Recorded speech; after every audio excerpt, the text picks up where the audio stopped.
Daniel Padilla, abay totoo nga bang may dudugtungan at Daniel at Catherine may pasabog ngayon sa telebisyon. Ang lahat ng yan. But if you haven't subscribed yet to my YouTube channel, please don't forget to like, share, and subscribe at hit mo na rin ang notification bell for more showbiz updates. Bago tayo of course magpatuloy sa ating updates for today's video, nais ko pong pasalamatan kayo for always watching and trusting this channel. Thank you so much sa inyong laging panonood at palagi ang pagsubaybay sa mga updates po natin. Maraming salamat po. Abangan nyo dahil may kasunod na. Sino nanood na Incognito nun? Abangan nyo dahil may kasunod na. Sino nanood na Incognito nun? Abangan nyo dahil may kasunod na. Sino nanood na Incognito nun? Isang napakalaking announcement ang inilabas ni Mr. Daniel Padilla sa kanyang concert kung saan is ang primetime action drama na Incognito na isa sa mga teleseryeng umani ng malaking interest ng mga manonood sa Pilipinas dahil sa high octane mission, intricate plot twist at matinding aksyon na malalim na character development. Umabot ito sa mahigit 100 episode at kinukonclude ang unang season na isang nakakaindak na huling episode na punong-puno ng revelasyon at emosyon. Kaya hindi kataka-taka na marami ang naghihintay pa rin sa tinatawag na season 2. At sa kanyang pasabog, ito pong pasabog ni Mr. Daniel Padilla, official niyang in-announce na magkakaroon na po ng season 2 ang kanila pong top na series na Incognito, kung saan magkasama muli sila ng kanyang mga katrabaho na naririto ngayon. Isa sa mga dahilan kung bakit naging malaking balita din ang huling episode ng Incognito ay ang panibagong revelasyon at intense battle sequences na ipinakita ng mga manonood sa pagkatapos ng kanilang final mission. Kahit ang mismong cast ay nagpayag ng kanilang emosyon at pagbabalik tanaw sa serye bilang isang malalim at makabuluhang journey. Ang huling yugto ay nagtitiyak na natapos ang season na may impact dahil hindi lamang ito tungkol sa mga fight scenes kundi pati sa relasyon at loyalty ng mga miyembro ng covert team na kilala bilang The Contracts. Ito ay isang grupo na forge na mga trial, sacrifice at malaking tagumpay habang hinaharap ng mga taong nagpapatigil sa kanilang mga misyon. Hindi lang puro pasabog ang naging katangian ng huling episode. Mayroon ding malalim na emosyonal na impact. Halimbawa, yung kanilang loyalty at brotherhood. Konsepto ng sakripisyo. Maraming karakter ang piniling mag-risk ng buhay para sa kabutihan ng grupo. Structure or episodic storytelling. Hindi nag-iwan ng sagot ang series. Kaya naman talagang inaasahan po nila na magkakaroon po ng pangalawang season ang Incognito. At hindi na nga nagkamali dahil mismong si Daniel Padilla na ang nag-announce. Kasabay ng mga balitang ito ay isa rin sa mga pasabog kung saan pinag-uusapan ngayon ang comeback nitong si Catherine at Daniel Padilla. Pero yung comeback na yon is kumbaga parang piniplay muli, pinapalabas muli, nagpapakilig muli sila sa telebisyon.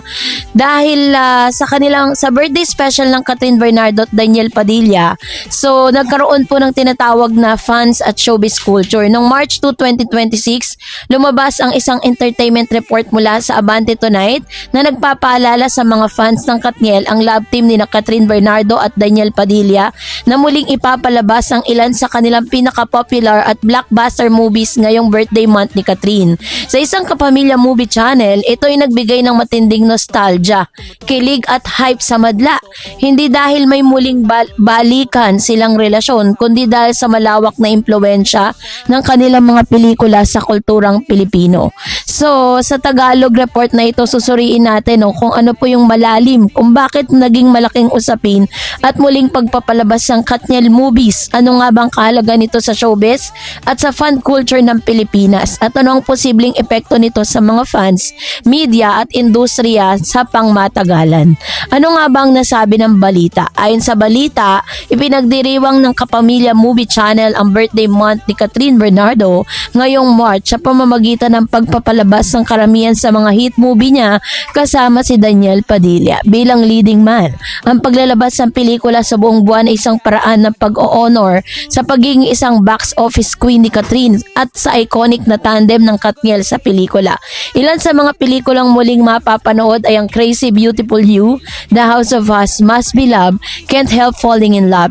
All blockbuster titles na nagdala ng napakaraming kilig at emosyon sa publiko nung una silang ipinalabas. Makikita na hindi lang isa o dalawang palabas ang iriran, kundi sa buong buwan ng March ay puno ng pelikula nilang dalawa na sinusundan pa rin ang birthday month special ng Kapamilya Cable Channel para kay Daniel naman sa buwan ng April. So, bakit po ba muling ipapalabas ang Katniel movie? So, una, dahil po inline dun sa pagse-celebrate ng birthday ni Miss Catherine. So, ang pangunahing dahilan ng Kapamilya Movie Channel to rerun the Katniel movies ngayong March is to give honor for Miss Catherine Bernardo na magdiriwang ng kanyang kaarawan this coming March 26.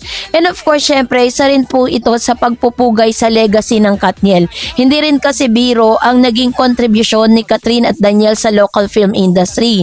Ang kanilang mga pelikula ay hindi lamang kita-driven, kundi may malakas na emotional impact sa audience. Dahil dito, ang rerun ay parang isang tribute sa legacy ng kanilang tandem, pati na rin sa mga fans na sinusuportan sila ng matagal. Ito rin ay pagpapaalala sa mga fans na may pangmatagalang appeal ang Katniel. Ang pagpapalabas ng oldie but goldie movies, may isang paraan para ipakita na kahit matagal nang tapos ang panahon ng on-screen romantic pairing nila, marami pa ring taong gustong balik-balikan ang kanilang mga iconic na eksena at kwento. So, napakalakas po kasi ng impluwensya ng Katniel sa tinatawag na pop culture, ano? Kasi meron tayong tinatawag na multi-generational appeal, emotional nostalgic, and fan loyalty engagement. So, ano nga bang naging epekto nito sa ABS-CBN at Kapamilya Channel? Ang pag-feature ng Katniel movie sa television at online platform ay isang paraan ng Kapamilya Channel at ng ABS-CBN upang palakasin ang kanilang brand identity bilang isang network na pinapahalaga ng legacy at contribution ng sariling artista sa industriya. And sa aking sariling pananaw ay since si Miss Catherine Bernardo po ay may paparating ding proyekto. Isa rin po ito sa malaking hakbang ng ABS-CBN at Kapamilya Channel to promote again yung panibagong proyekto ni Miss Catherine para lang po parang reminder sa lahat na nag-iisa lang po si Catherine Bernardo sa Philippine showbiz. Tapos isa rin sa mga malaking tulong din ito sa pagpapalaganap, no, at pagre-remind din sa lahat at pagbibigay pugay kay Daniel Padilla since babalik na yung kanilang another season ng top rating, no, na Incognito season 2. So talagang marami pong mga positive reaction, ano, mula po sa mga Katniel fans kasi syempre nagbabalik yung mga dati-dati nilang mga talagang blockbuster movie, pero syempre kapag po napanood niyo yun, parang nagbabalik na naman yung sakit, 'di ba? Yun din po yung sinabi sa mga social media platform. So, sana nga, no, one day or this year or sa mga susunod na panahon makagawa ulit ng pelikula si Miss Catherine at si Daniel Padilla, yung kanilang tinatawag na comeback movie. So, ikaw ba ipapayag na magkaroon ng comeback movie si Catherine at Daniel? Mag-comment ka sa comment section. And that's it for today. For more videos and updates, please don't forget to like and subscribe, and please don't forget to follow my Facebook page, Dar Eds TV and Dar Eds channel. God bless everyone.